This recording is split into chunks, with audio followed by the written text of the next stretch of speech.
The other was a robbery report that happened. This was at a business near 10th and Cleveland around 3:42 a.m. on November 9th.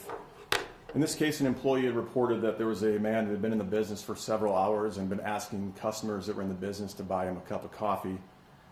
After these several hours had taken place, the employee had asked the man to leave the business, but he refused to do so.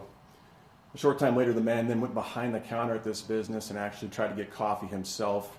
The employee confronted the man and said that he could not be behind the counter and asked him to leave again. The man still refused to leave, and at this point,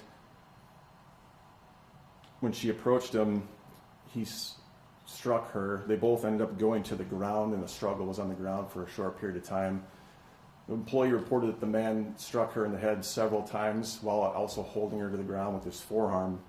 She was able to get a pocket knife out of her pocket and then stab the man in the right leg, or in the leg, which she was able to disconnect from the victim in this case. And the officers arrived a short time later and were able to detain him at that point. The victim in this case, who was 18 years old, did receive minor injuries to her head and was treated on scene by paramedics.